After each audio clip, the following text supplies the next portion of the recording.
नमस्कार, मैं हूं आपके साथ पूनम और आप देख रहे हैं हिमाचल दस्तक वेब टीवी की प्रस्तुति दस्तक दिन भर। और मैं यशपाल सिंह। आइए नजर डालते हैं आज के मुख्य समाचारों पर। हिमाचल प्रदेश के विश्वसनीय ज्वेलर भूषण ज्वेलर्स सोलन। जल रक्षक पैराफीटर पंप ऑपरेटरों को राहत, सरकार ने 300 रुपए बढ़ाया मानदेय। सरकारी स्कूलों के छात्रों को मिलेंगे स्वदेशी बैग, 2.5 लाख छात्र होंगे लाभान्वित। थुनाग में रेशम बीज उत्पादन केंद्र तो सुलह को राजकीय बहुतकनीकी संस्थान की सौगात। मुख्यमंत्री पद से इस्तीफा दे जयराम, कांग्रेस ने राज्यपाल को ज्ञापन सौंपकर हस्तक्षेप करने की मांग उठाई। शादी समारोह के लिए 200 लोगों की दी जाए इजाजत, टेंट डीलर्स ने प्रदेश सरकार से उठाई मांग। पगार न मिलने पर कामगारों के सब्र का बांध टूटा, बाता मंडी में कंपनी के खिलाफ किया प्रदर्शन।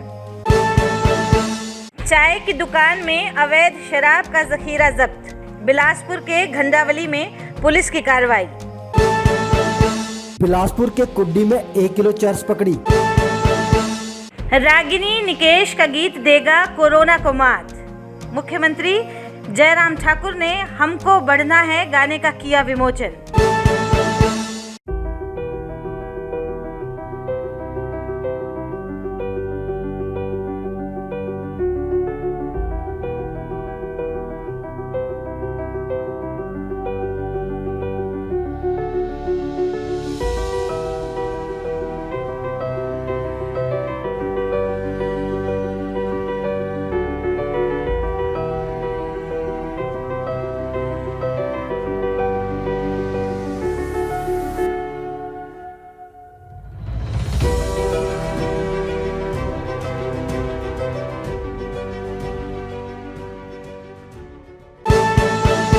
और अब समाचार विस्तार से। मुख्यमंत्री जयराम ठाकुर की अध्यक्षता में हुई मंत्रिमंडल की बैठक में जल शक्ति विभाग में जल रक्षक, पैराफीटर और पैरा पंप ऑपरेटरों के मानदेय में 300 रुपए प्रति माह की वृद्धि की गई है। अब जल रक्षक को 3,300 रुपए प्रति माह, जबकि पैराफीटर और पैरा पंप ऑपरेटरों को 4,300 रुपए प्रति माह का मानदेय मिलेगा। राज्य के सरकारी स्कूलों में पढ़ने वाले छात्रों को सरकार निःशुल्क स्कूल बैग देगी। कक्षा पहली, तीसरी, छठी और 9वीं में पढ़ने वाले 2,57,000 बच्चों को अब स्वदेशी बैग मिलेंगे। ये स्कूल बैग अटल स्कूल वर्दी योजना के तहत दिए जाएंगे। वीरवार को कैबिनेट ने ये फैसला लिया है कि ये बैग स्वदेशी होने चाहिए। जल्द ही इसके लिए ई टेंडरिंग की प्रक्रिया शुरू की जाएगी। वीरवार को हुई मंत्रिमंडल की बैठक में जिला मंडी के थुनाग में रेशम बीज उत्पादन केंद्र स्थापित करने का फैसला लिया गया है।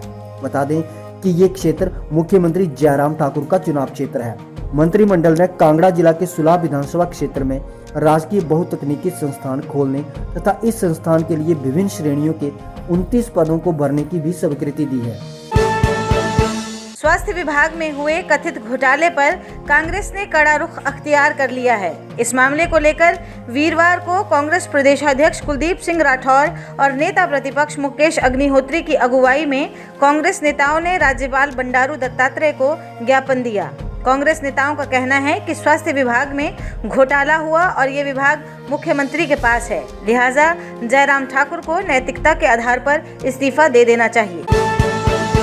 Himachal Pradesh tent dealer welfare association Una इकाई ने एक महत्वपूर्ण बैठक का आयोजन रामपाल सैनी की अध्यक्षता में किया। इस बैठक में टेंट एसोसिएशन के अनेक सदस्यों ने भाग लिया। बैठक में लॉकडाउन व कर्फ्यू के चलते काम ठप होने पर गहन विचार किया गया। एसोसिएशन के प्रतिनिधि रामपाल सैनी ने कहा कि काम ठप होने से आर्थिक रूप से बहुत नुकसान झेलना पड़ा है और लेबर के लोग जहां वापस चले गए हैं वहीं अब नए सिरे से काम शुरू करना एक चुनौती है। उन्होंने कहा कि सरकार को चाहिए कि प्रदेश में शादी के लिए 200 लोगों की इजाज़त दे ताकि टेंट, फोटोग्राफर, डेकोरेशन, डीजे व कैटरिंग सहित अन्य काम चालू हो सकें। उन्होंने कहा कि यदि सरकार इजाज़त नहीं देती है तो ये अपने आप में निराशाजनक कदम होगा, क्योंकि इस वर्ग के ऊपर बहुत अधिक प्रभाव पड़ा है। उन्होंने कहा कि सरकार को इस वर्ग की मदद के लिए भी आगे आना चाहिए। उन्होंने कहा कि बैंक की किश्त के लिए पैसे भी नहीं हैं और सरकार को ब्याज माफ़ करना चाहिए। उन्होंने कहा कि हमारी मांग पर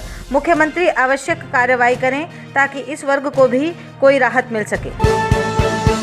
कोरोना संकट काल में पगार न मिलने पर पांवटा साहिब के बाता मंडी स्थित एक कंपनी के कामगारों के सब्र का बांध छलक गया और उन्होंने कंपनी के गेट के बाहर धरना दे दिया।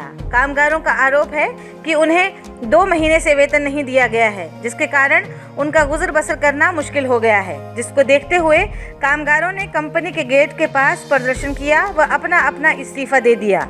इस बारे में कंपनी मालिक ने बताया कि मार्च की पूरी सैलरी दे दी गई है तथा अप्रैल की अभी आधी सैलरी दी गई है तथा आधी सैलरी जैसे ही काम रूटीन में आएगा उसके बाद दे दी जाएगी और जो पीएफ का मामला है वह भी जल्दी दूर कर दिया जाएगा। कंपनी के अभी फाइनेंशियल तौर पर हालात सही नहीं हैं। जैसे ही हालात सही होंगे उन्हें किसी भी तरह की समस्या नहीं आने दी जाएगी। श्रम अधिकारी सोहन लाल जलोटा ने कहा कि मामला उनके संज्ञान में आया है, जल्द ही इस पर कार्रवाई की जाएगी। बड़ी बात तो ये है कि सरकार बेशक बड़े बड़े दावे कर रही है, लेकिन हकीकत तो ये है कि कई कंपनियां कोरोना की मुश्किल घड़ी में मजदूरों से मुंह फेर रही है। ये 3 महीना टाइम के लेके तो चेक दिया था, अब 3 महीना का बाद लगाया तो भी बाउंस कर दिया और बोल रहा है जहाँ लगाना है लगा ले, कुछ नहीं हो सकता, हम अपना समय से पहले दे नहीं सकता, तुम जहाँ तुमको जो करना है कर ले। हम 13 साल से काम कर रहे हैं जी यहाँ पे, कभी यहाँ पे टाइम पे पैसा नहीं मिलता हमारे को। 28 महीने से हमारा पहले पीएफ जमा होता था, 28 महीने का इन्होंने पीएफ भी जमा नहीं किया और पेमेंट में से भी काट रहे हैं हमारी। और अब पिछले महीने की पेमेंट इन्होंने आधी डाल ली है हमारे लिए और किराएदार बंदे हैं, बाल बच्चेदार लेके बैठे हैं। बताओ 3000 में क्या करेंगे। बिलासपुर पुलिस की सुरक्षा शाखा और भराड़ी पुलिस ने संयुक्त कार्रवाई करते हुए एक व्यक्ति से 34 पेटी अवैध शराब बरामद की। ये शराब अवैध रूप से चाय की दुकान में रखी हुई थी। जानकारी के अनुसार पुलिस थाना भराड़ी के एएसआई जगदीश चंद व पुलिस सुरक्षा शाखा के संयुक्त टीम की अगुवाई में पुलिस टीम घंडवाली की तरफ गश्त कर रही थी, तो उस दौरान पुलिस दल ने एक चाय की दुकान में शराब की पेटियां रखी हुई देखी।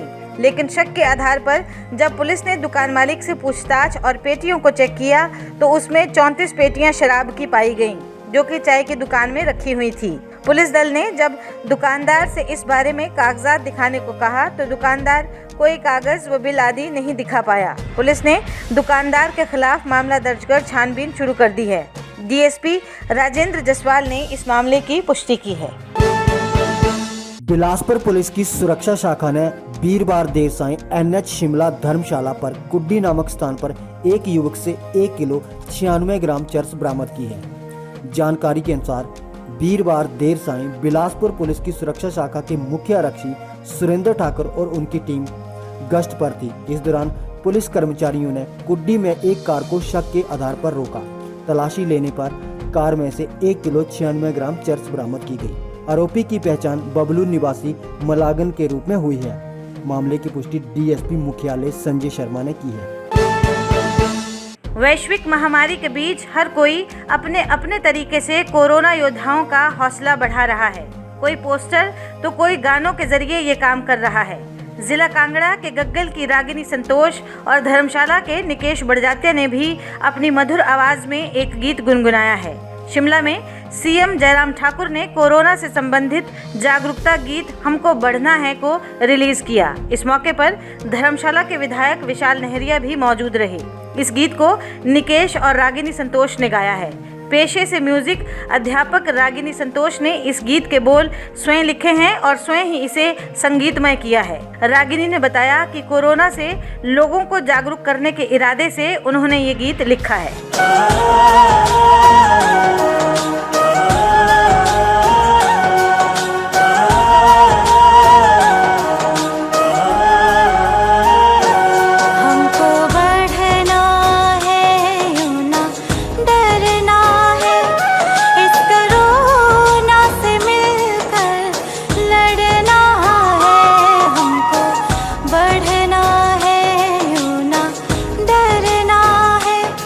इस बीमारी